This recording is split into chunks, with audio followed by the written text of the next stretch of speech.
Et si je vous disais que vous pouviez miner des bitcoins comme en 2010, si je vous parlais d'une autre crypto-monnaie qui pourrait avoir le même impact que le bitcoin, car celle-ci peut être minée aujourd'hui gratuitement par tout le monde à partir d'un simple téléphone. Aujourd'hui on parle d'un projet crypto, on parle de Pi-Network, et je vous dis pourquoi j'aime beaucoup ce projet et pourquoi je mine chaque jour depuis quelques mois. Vous êtes prêts? On est parti.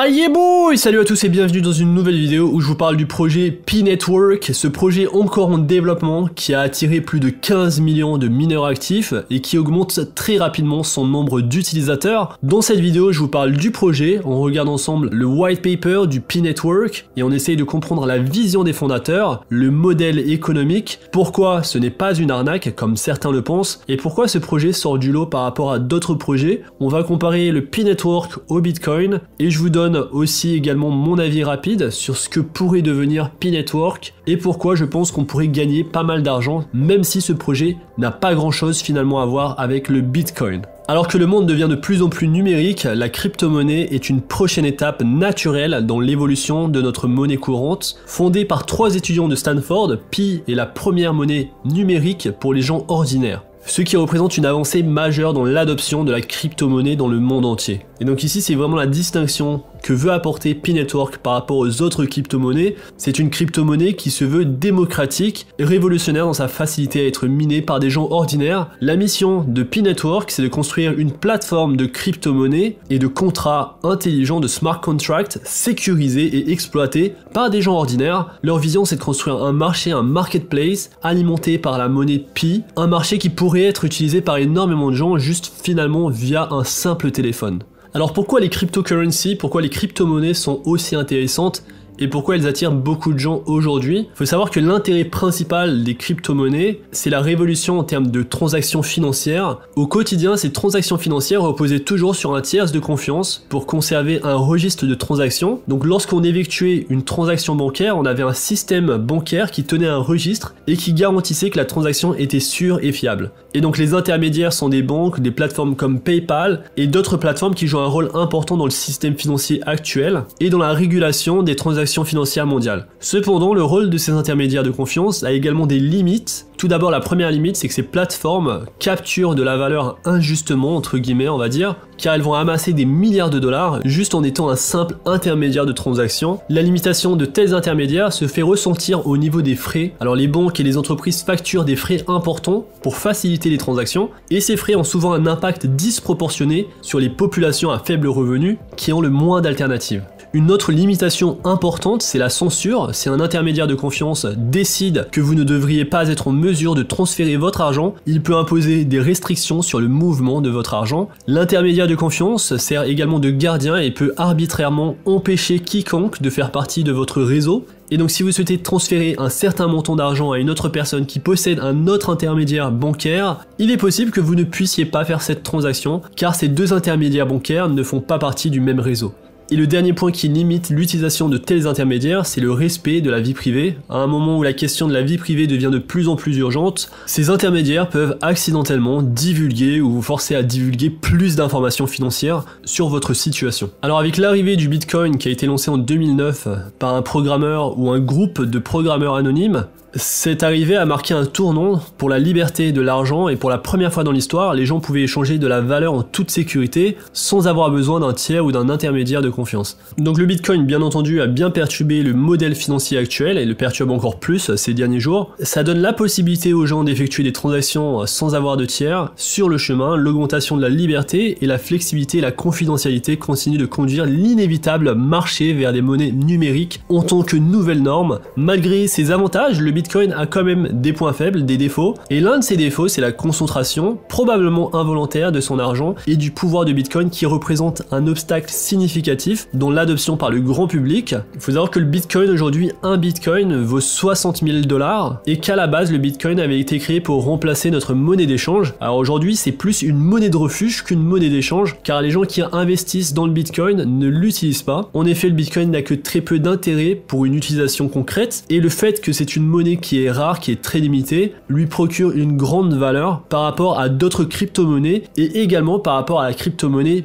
Pi-Network. Et à titre d'information, il faut savoir que 87% de tous les bitcoins sont désormais détenus par 1% du réseau, et donc forcément beaucoup de ces bitcoins ont été minés pratiquement gratuitement au début, au lancement du bitcoin, c'est-à-dire en 2009. C'était à ce moment-là qu'il était très intéressant de miner 50 bitcoins par jour. Énormément de gens ont raté cette opportunité, et donc P-Network, c'est en quelque sorte une façon de se rattraper sur ce qu'on a raté. Enfin, c'est ce que certains se disent pour se rassurer. P-Network, c'est une des seules crypto-monnaies qui active l'exploitation minière sur les téléphones mobiles. Donc ça permet vraiment à tout un chacun de participer au minage des P-Coins, ce qui n'était pas forcément le cas pour les Bitcoins, car il fallait quand même un certain matériel, un certain équipement informatique pour miner des Bitcoins. Alors sur P-Network, sur l'application, on a simplement à appuyer sur un bouton pour miner des P-Coins. Il faut savoir que pour miner des Bitcoins, ils utilisent des machines de plus en plus puissantes pour valider des transactions.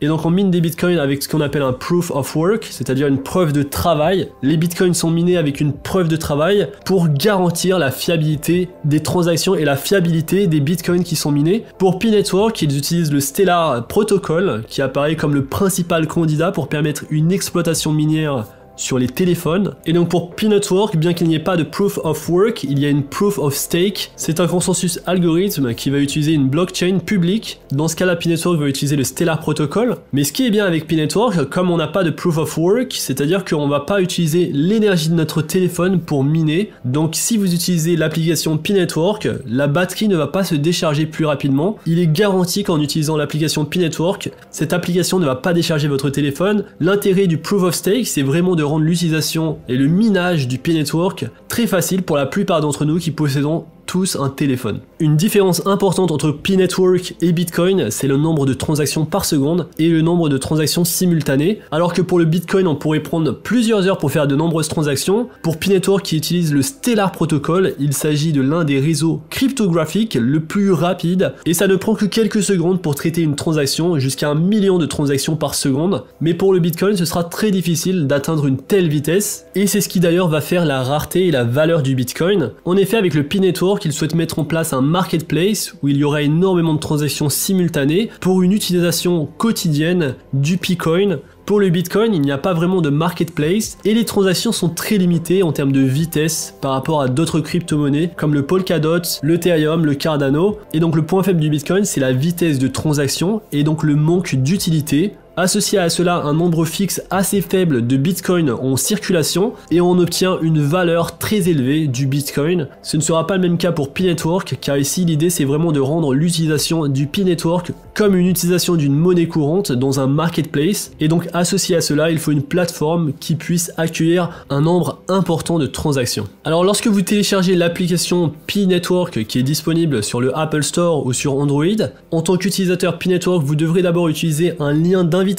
Donc c'est obligatoire et ça fait partie du modèle économique du P-Network. Donc ce lien d'invitation, vous pouvez prendre celui que vous voulez. Je vous invite à utiliser le mien si vous souhaitez, mais vous pouvez également utiliser celui que vous trouverez dans les commentaires de cette vidéo. Donc mon lien d'invitation c'est très simple, c'est Digital Voyageur. Lorsque vous avez installé et ajouté ce lien d'invitation, vous aurez accès à 4 rôles, donc les utilisateurs Pi peuvent jouer 4 rôles en tant que mineur Pi. Le premier rôle c'est le rôle de pionnier, donc un utilisateur de l'application mobile Pi qui confirme simplement qu'il n'est pas un robot au quotidien, donc c'est simplement appuyer sur un bouton. Cet utilisateur valide sa présence à chaque fois qu'il se connecte à l'application. Le deuxième rôle c'est le rôle de contributeur, donc un utilisateur de l'application mobile qui contribue en fournissant une liste de pionniers qu'il connaît et en qui il a confiance. Dans l'ensemble, les contributeurs Pi créeront un graphique de confiance global. Le troisième, c'est l'ambassadeur, un utilisateur de l'application Pi qui introduit d'autres utilisateurs dans le P-Network. Donc aujourd'hui, je suis pionnier, contributeur et ambassadeur. Donc on peut être les 4 rôles à la fois. Le quatrième, c'est le rôle de nœud, et donc c'est un utilisateur Pi qui va contribuer en utilisant l'application et en exécutant également le logiciel du nœud Pi sur son ordinateur de bureau ou sur son ordinateur portable. Ici c'est un truc un peu plus technique que je n'ai pas fait, vous pouvez le faire si vous le souhaitez et vous aurez plus de récompenses bien entendu. Alors le modèle économique du P-Network c'est d'équilibrer la rareté et l'accès à la plateforme. Donc il faut savoir que le modèle économique du Bitcoin est simple, il n'y aura jamais que 21 millions de Bitcoin existants, ce numéro est défini dans le code, avec environ 7,5 milliards de personnes dans le monde entier, il n'y a pas assez de Bitcoin pour tout le monde,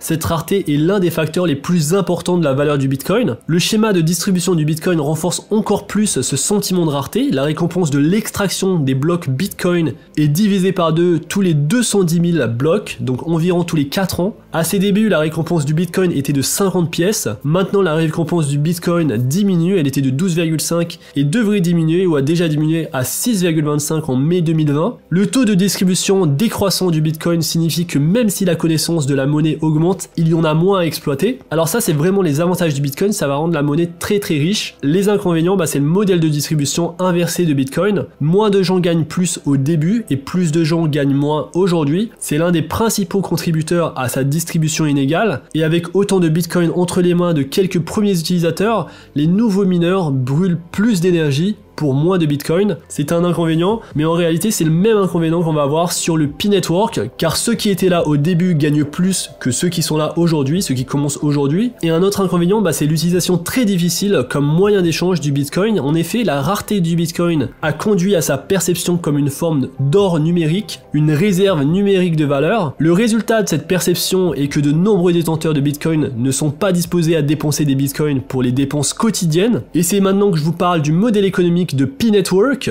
Pi qui d'autre part cherche à trouver un équilibre entre la création d'un sentiment de rareté tout en veillant à ce qu'une grande qualité ne s'accumule pas.